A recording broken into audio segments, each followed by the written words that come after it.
سارے صحابہ مل کے آئے، کہنے لگے عمر فاروق سے کہنا ہے نبی پاک کے زمانے میں تو ظاہراً غربت تھی، ابو بکر کے دور میں بھی غربت تھی، اب تو بڑا مال ہے، عمر سے سفارش کرو کہ عمر نیا کرتا پہنا کرے۔ ملکوں کے سفیر آتے، عمر وہی پھٹی پرانی چادر اوڑھ کے اور وہی کئی جگہ پہ پیوند لگے سوٹ پہن کے سفیروں کے سامنے بیٹھ جاتا ہے۔ عمر کو مشورہ دو، طے ہو گئی بات۔ سب نے جب مشورہ دے لیا تو سارے کہنے لگے یہ بتاؤ شیر کی مونچھ کو ہاتھ کون لگائے گا؟ کہنا کس نے ہے؟ بندہ بھی تو ڈھونڈو نا۔ نے کہا جناب میرا یہ خیال ہے کہ مولا علی شیر خدا کہیں گے، کیونکہ جس شخص کی عمر کو سب سے زیادہ حیا کرتے دیکھا وہ شیر خدا مولا علی ہے رضی اللہ تعالی علی کہیں گے، اس لیے کہ جناب علی تو کئی دفعہ جب گفتگو کرتے تھے تو حضرت عمر چپ کر جاتے تھے اور فرماتے تھے علی نہ ہوتا تو میں ہلاک ہو جاتا۔ تو کہا علی سے کہو۔ جناب علی شیر خدا کو بلایا، کس کام کے لیے؟ جی اللہ اکبر۔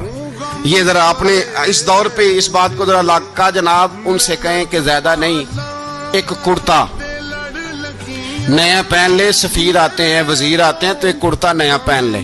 حضرت علی کو بلایا، فرمانے لگے کوئی اور بات ہوتی تو میں کہہ دیتا، یہ والی میں نہیں کہہ سکتا، کوئی اور ہوتی تو میں عمر کو کئی دفعہ کہہ دیتا ہوں، جلال میں بھی تو سن، یہ والی میں نہیں کہہ سکتا، میں تمہیں ایک مشورہ دیتا ہوں۔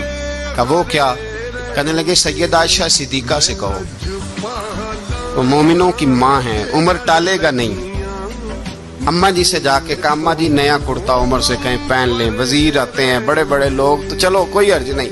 اماں جی نے کہا اچھا کوئی بات نہیں میں بلا لیتی ہوں۔ جناب عائشہ نے پیغام بھیجا، جب خادم نے کہا نا مصطفیٰ کے گھر سے پیغام آیا ہے تو 20 لوگ بیٹھے تھے، عمر کانپتے ہوئے اٹھے، کانپتے دوڑے۔ حضرت عائشہ پردے میں تھی تو فرماتی ہیں عمر اتحیات کی حالت میں بیٹھ گئے۔ کہا اماں جی دیر تو نہیں ہو گئی مجھے آنے میں؟ کہا نہیں ٹائم پہ آ گئے ہو۔ کس لیے بلایا تھا؟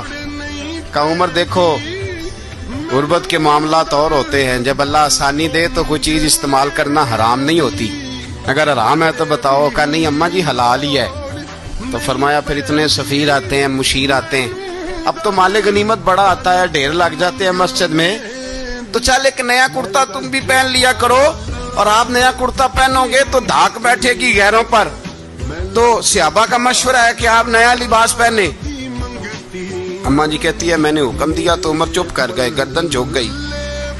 تھوڑی دیر کے بعد سیدنا عمر فاروق نے سر اٹھایا تو داڑھی پہ آنسو گر رہے تھے، رو پڑے، کہنے لگے پاک محبوب کی پاک بیوی جیسے حکم کرتی ہو میں حاضر ہوں، پر مجھے وہ والا لباس پہنانا جو میرے مصطفیٰ نے پسند فرمایا ہے۔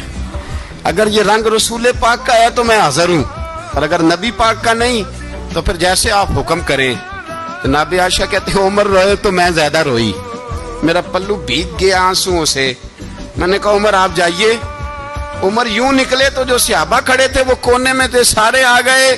کہا اماں جی کیا بناؤ؟ فرمایا بھائی تم سب جو باتیں کہتے ہو وہ اپنی جگہ ٹھیک ہیں، پر عمر جو بات کرتا ہے وہ سب سے زیادہ ٹھیک ہے۔